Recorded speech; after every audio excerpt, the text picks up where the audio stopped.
Hello বন্ধুরা, কেমন আছো? আশা করি সকলেই ভালো আছো।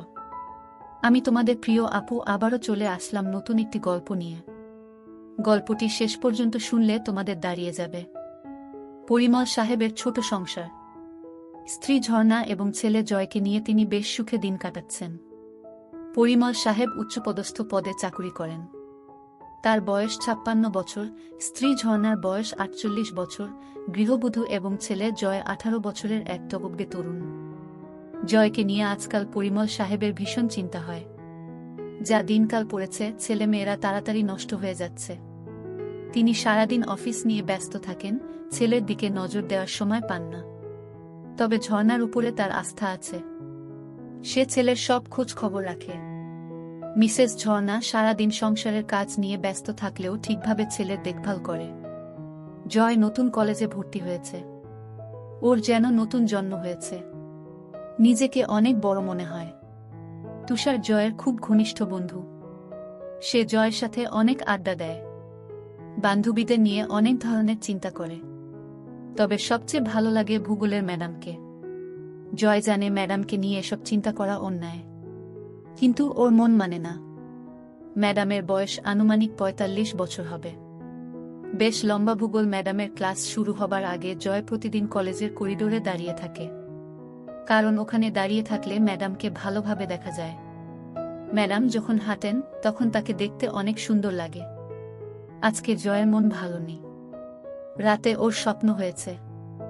এটা জয়ের কাছে নতুন নয়, এর আগেও হয়েছে। কিন্তু আজ স্বপ্ন ভূগোলের ম্যাডামকে নিয়ে হয়েছে।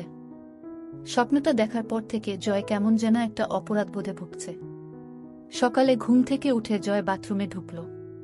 পরনের লুঙ্গিটা বালতিতে ভিজিয়ে রাখল, একটু পর কাজের মাসি ধুয়ে দিবে। জয় ঠিক করল আজ আর কলেজ যাবে না। এমন সময় জয়ের মা ঝর্ণা জয়ের রুমে ঢুকল। জয়কে বলল, আজকে কলেজ যাবি না? জয় উত্তর দিল, না মা, শরীরটা ভালো লাগছে না। জয়ের মা বলল, কেন বাবা, কি হয়েছে? জয় বলল, না মা, তেমন কিছু নয়। জয়ের মা আর কথা বাড়াল না। সে বলল, ঠিক আছে, আজ আর কোথাও যেতে হবে না। টেবিলে খাবার দিচ্ছি, তুই খেতে আয়। ঝর্ণা ডাইনিং রুমের দিকে রওনা হল। জয় পিছন থেকে তার মায়ের হেঁটে যাওয়া দেখছে। হঠাৎ ওর মাথা ঘুরে উঠল। শরীরটা ঝিমঝিম করতে লাগল। অবাক চোখে জয় দেখল ওর মাকে। মাথার মধ্যে আবোলতাবোল চিন্তা জেঁকে বসল জয়ের। পরক্ষণেই মনে হল, ও এসব কি ভাবছে? ছিছি, নিজের মাকে নিয়ে কেউ কখনো এ ধরনের চিন্তা করে? জয় মুখ ধুয়ে রুম থেকে বের হল। তুষারকে ফোন করল। হ্যালো আন্টি, তুষার আছে? ওপাশ থেকে বলল, কে? জয় নাকি? জয় বলল, হ্যাঁ আন্টি, আমি জয়। একটু ধরো বাবা, ডেকে দিচ্ছি। একটু পর তুষার ফোন ধরল। কি রে জয়, কি খবর? তুষার, আজকে কলেজ যাব না। শরীর ভালো নেই। কলেজ ফাঁকি দিচ্ছিস কেন? চল না। জয় একবার ঠিক করল কলেজ যাবে। পর মুহূর্তেই ঝর্ণা তার চোখের সামনে ভেসে উঠল। না রে, তুই যা। আমি আজকে আর যাব না। ফোন রেখে জয় খাবার খেতে বসল। যতই চেষ্টা করছে মার ব্যাপারটা মন থেকে মুছে ফেলতে, ততই যেন আরো বেশি করে চোখের সামনে ভেসে উঠছে। জয় ঝর্ণাকে কিছু বুঝতে দিল না। ঝর্ণাও টের পেল না যে সকাল থেকে তার ছেলে ড্যাব ড্যাব করে তাকে দেখছে। ধীরে ধীরে ঝর্ণার চিন্তা জয়কে গ্রাস করল। দুপুরের দিকে জয় টের পেল আজ সারাদিন শুধু মাকে নিয়েই চিন্তা করেছে। এর মধ্যে মায়ের সাথে 1 ঘন্টার মতো গল্প করেছে। কথা বলতে বলতে সে চোরা চোখে মার উপর নিচ ভালো করে দেখে নিয়েছে। জয় ভাবছে 48 বছর বয়সেও মা কত সুন্দর। মা বেশ লম্বা চওড়া মহিলা, 5 ফুট 4 ইঞ্চি লম্বা। একটা ব্যাপার জয়কে পাগল করে তুলেছিল। জয় নিজের রুমে শুয়ে মার কথা ভাবছে। যতই ভাবছে তত মার প্রতি এক তীব্র আকর্ষণে পাগল হয়ে উঠছে। মার গলা শুনে জয়ের চিন্তার জাল ছিন্ন হল। জয়, এই জয়। হ্যাঁ মা, বলো। আমি স্নান করতে গেলাম। কেউ এলে দরজা খুলে দিস। ঠিক আছে। হঠাৎ জয়ের মাথায় একটা দুষ্ট বুদ্ধি চাপল। স্নান করা অবস্থায় দেখলে কেমন হয়, কিভাবে দেখবে ভেবে পাচ্ছে না। হঠাৎ ওর মনে পড়ল, ওরা যখন এই বাসায় প্রথম আসে তখন মার রুমের বাথরুমে ফলস ছাদে পুরানো মালপত্র রেখেছিল। তখনই খেয়াল করেছিল ছাদে 2 ইঞ্চি একটা ছিদ্র আছে। শুধু তাই নয়, ওই বাথরুমের ছাদে তার রুমের বাথরুমের ছাদ থেকেও যাওয়া যায়। জয় এক লাফে ওর বাথরুমের ছাদে উঠে মার বাথরুমের ছাদে গেল। ছাদে একটা কাগজের কার্টুন বিছানো রয়েছে। জয়ের বুক টিপটিপ করছে, হাত কাঁপছে। কার্টুনটা সরালেই মাকে দেখতে পাবে। আস্তে আস্তে কার্টুন সরিয়ে ছিদ্র দিয়ে ভিতরে চোখ রাখল। মা এখনো বাথরুমে ঢুকেনি। জয় আর উত্তেজনা ধরে রাখতে পারছে না। ছাদে বসে মার অপেক্ষা করতে লাগল। কয়েক মিনিট পর মিসেস ঝর্ণা বাথরুমে ঢুকল। জয় নিঃশ্বাস বন্ধ করে দেখতে লাগল। ঝর্ণা টুথব্রাশে পেস্ট লাগিয়ে আয়নার সামনে দাঁড়িয়ে দাঁত ব্রাশ করতে লাগল।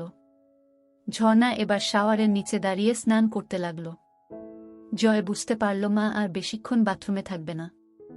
জয় হাতের কাজ শুরু করে দিল। 2 মিনিটের মাথায় জয়ের কাজ শেষ হয়ে গেল। ঝর্ণা বাথরুম থেকে বের হল, জয়ও নিচে নামল। দুপুরে মা ছেলে একসাথে খেতে বসল। খাওয়ার পর জয় নিজের রুমে শুয়ে একটা বই পড়তে লাগল। বইতে মা ও ছেলের অনেক গল্প আছে। সে মজা করে গল্পগুলো পড়তে লাগল। ঘণ্টা খানেক পর জয় শুনতে পেল মার ঘরে ফোন বাজছে। ঝর্ণা ফোনে কথা জয়কে ডাকল। জয়, ঘুমাচ্ছিস নাকি? না মা, বলো। তোর বড় জেঠির শরীরটা আবার খারাপ করেছে। বাসায় কেউ নেই। তুই যা তো বাবা। আশেপাশে কোনো ডাক্তার থাকলে সাথে নিয়ে যা। জয় ঝটপট রেডি হয়ে রওনা দিল। জয় পৌঁছে দেখে জেঠির শরীর যতটা খারাপ ভেবেছিল ততটা খারাপ না। জয়ের জেঠির বয়স 50 বছরের মতো হবে। জয়কে জেঠি নড়ে উঠল। জয়, এসেছিস? জেঠি, তোমার শরীর কি খুব খারাপ? হ্যাঁ বাবা, সকাল থেকে শরীরটা খুব ব্যথা করছে। ডাক্তার ডাকবো? ডাক্তার লাগবে না। এখন কেমন বোধ করছো? ওই যে বললাম, খুব ব্যথা। কোথায় ব্যথা করছে?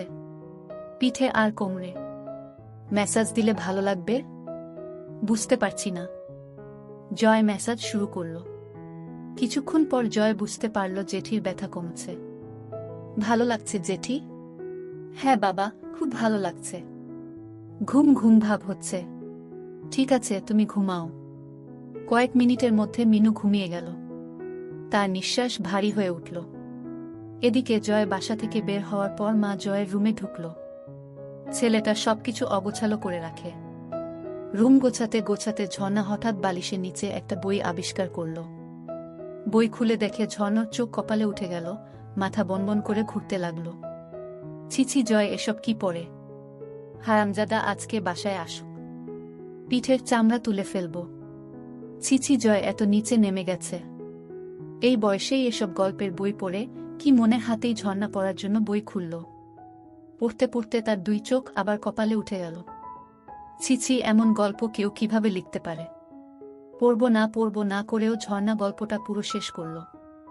গল্প পড়ে ঝর্ণা আর থাকতে পারল না। এক দৌড়ে বাথরুমে ঢুকে হড়হড় করে বমি করে দিল। মুখ ধুয়ে কিছুটা সুস্থ হয়ে বাথরুম থেকে বের হল। কথায় আছে, নিষিদ্ধ জিনিসের প্রতি মানুষের সবসময় আকর্ষণ থাকে। ঝর্ণার ক্ষেত্রেও এর ব্যতিক্রম হল না। সে ঠিক করল বইটা তার কাছে রাখবে, সব গল্প পড়বে। ঝর্ণা নিজের ঘরে ঢুকে বিছানায় আয়েশি ভূমিতে বসে বইটা খুলল। বই পড়তে পড়তে ঝর্ণা টের পেল তার উরু বেয়ে একটা পানির ধারা পেয়ের দিকে নেমে যাচ্ছে। ঝর্ণা বুঝতে পারল ব্যাপারটা কি হচ্ছে। ঝর্ণা বুঝতে পারছে না জয়কে এই ব্যাপারে কোনো শাস্তি দিবে কিনা। বিকালে জয় বাসায় ফিরল। রুমে ঢুকে দেখে বইটা নেই। বাসায় মা ছাড়া আর কেউ নেই। তাহলে মা কি বইটা নিয়েছে? জয় প্রচণ্ড ভয় পেল।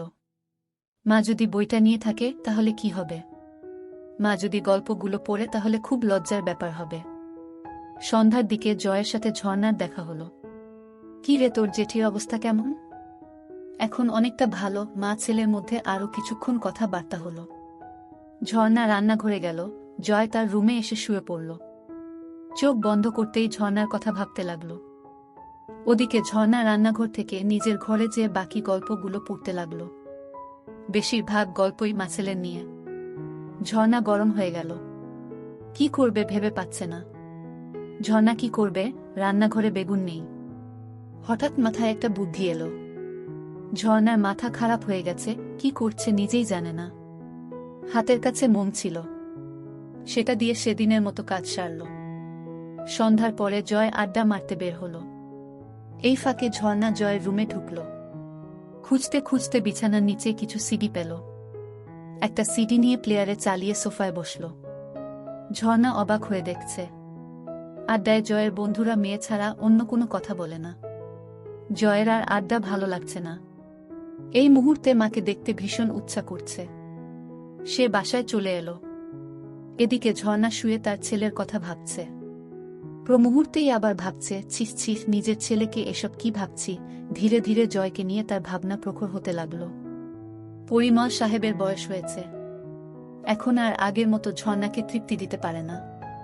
কখনো কখনো ঝর্ণার চরম পুলক হওয়ার আগেই পরিমল সাহেব হাঁপিয়ে যায়। সব মিলিয়ে ধীরে ধীরে ঝর্ণার সমস্ত ভাবনা জুড়ে তার ছেলে জয় এসে পড়ল। রাতে ঝর্ণা ও জয় একসাথে খেতে বসল। ঝর্ণা আর চোখে লক্ষ্য করল জয় ড্যাব ড্যাব করে তাকে দেখছে। মাঝরাতে জয়ের ঘুম ভেঙে গেল। এদিকে সারা রাত ধরে ঝর্ণা ঘুমাতে পারেনি। যখনই চোখ বন্ধ করে তখনই জয়ের চেহারা ভেসে ওঠে। ঝর্ণা বুঝতে পারছে না কি করবে। একদিকে ছেলের প্রতি নিষিদ্ধ টান, আরেকদিকে মা ছেলের সম্পর্ক। স্বামী তাকে যথেষ্ট ভালোবাসলেও তাকে সুখ দিতে পারে না।